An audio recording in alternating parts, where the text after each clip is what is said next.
అప్పుల బాధలు వెంటాడుతున్నాయా? అయితే 6 JVR వారి జాతిరత్నాలు ధరించండి.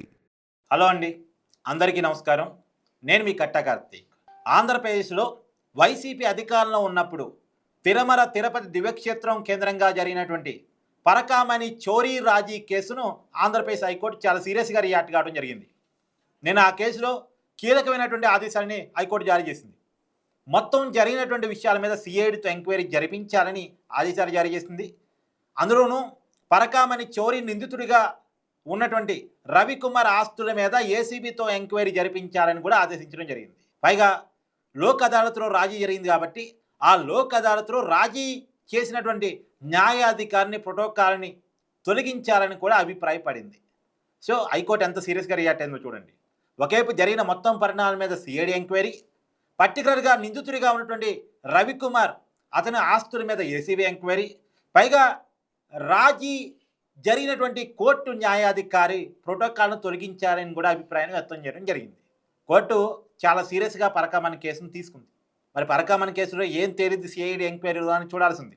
అసలు ఏంటి కేసు అంటే, వైసీపీ అధికారంలో ఉన్నప్పుడు పరకామణి అంటే తిరుమల శ్రీవారి హుండీ, ఆ హుండీలో ఎన్ఆర్ఐలు ఇచ్చినటువంటి కానుకలు డాలర్ల రూపంలో ఇస్తారు కదా వాళ్ళు కానుకలు, ఆ కానుకలు లెక్కించే క్రమంలో కొన్ని డాలర్లని అతను దొంగిలించే ప్రయత్నం చేశాడట. దాన్ని సీసీ కెమెరా ఫుటేజ్ ఆధారంగా ఫైండింగ్ చేశారు. అతని మీద అక్కడ ఉన్నటువంటి ఇన్స్పెక్టర్, అంటే అది పోలీసు అధికారుల సమక్షంలోనే, టీడీడీ పోలీసు అధికారుల సమక్షంలోనే లెక్కింపు చేస్తారు. దాన్ని గుర్తించినటువంటి అధికారులు కేసు నమోదు చేయడం జరిగింది. కేసు నమోదు చేసిన తర్వాత దాన్ని రాజీ చేశారు. అలా ఎలా రాజీ చేస్తారు అంటారు టీడీడీ బోర్డు మెంబర్గా ఉన్న భానుప్రకాష్ రెడ్డి.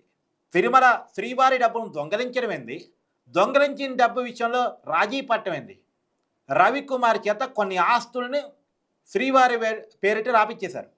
అంటే కొన్ని విల్లారు, కొన్ని భూములు మొత్తానికి దేవుడి పేరుతో రాపిచ్చేశారు. దేవుడి పేరుతో రాశాడు కాబట్టి అతని మీద నమోదైనటువంటి కేసును రాజీ చేశారు. ఇది ఎలా కుదురుతుంది? కొన్ని 100 కోట్లు నొక్కేసి కొన్ని 10 కోట్లు శ్రీవారికి రాసిచ్చేస్తే చెల్లుబాటు అవుతుందా? ఈ రాజీ కుదిరించడానికి ఎవరి వాటా ఎంత? భూమన కరుణాకర్ రెడ్డి వాటా ఎంత? లేదు వైవి సుబ్బారెడ్డి వాటా ఎంత? జగన్మోహన్ రెడ్డి వాటా ఎంత? ఆ రోజు ఎవరెవరు పాత్ర ఉంది, ఎవరెవరు వాటా ఎంత తీసుకొని ఈ కేసును రాజీ చేశారు? ఎవరి ఆదేశాల మీదకు రాజీ చేశారు? ఎందుకు రాజీ చేయాల్సిన అవసరం వచ్చింది? చట్ట ప్రకారం కేసు పోవాల్సింది పోయి ఎలా రాజీ చేస్తారు అనేది టీడీడీ బోర్డు మెంబర్గా ఉన్నటువంటి భానుప్రకాష్ రెడ్డి లేవనెత్తున్న పాయింట్.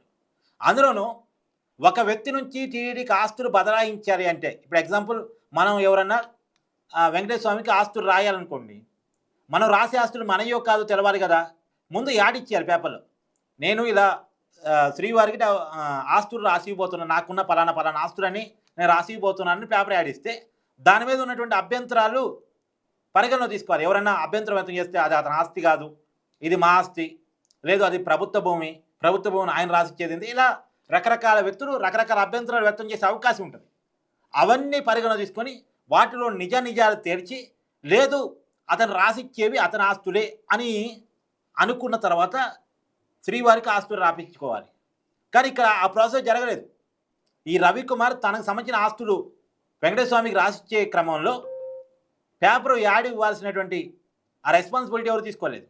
పైగా టీడీడీ బోర్డు ఆ యొక్క సమావేశంలో నిర్ణయం చేసింది ఏంటంటే, సమయం లేదు కాబట్టి వెంటనే ఆస్తులు రాపిచ్చేసుకున్నాం. సమయం లేకపోవటం ఏంది?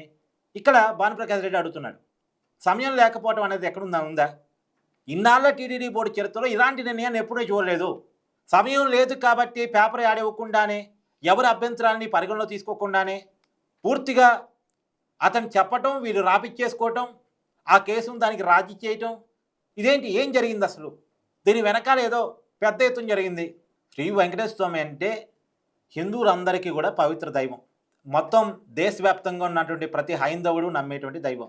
భారతదేశంలోనే అతి శక్తివంతమైనటువంటి ఆలయం. అలాంటి ఆలయంలోనే ఇలాంటి పనులు ఏంటి? ఇప్పటికీ మనం వింటున్న వైసీపీ అధికారంలో ఉన్నప్పుడు తిరుమల శ్రీవారి లడ్డూ ప్రసాదంలో కలిపి నెయ్యిలో కల్తీ చేశారు అనేటువంటి విషయాన్ని మనం వింటా ఉన్నాం.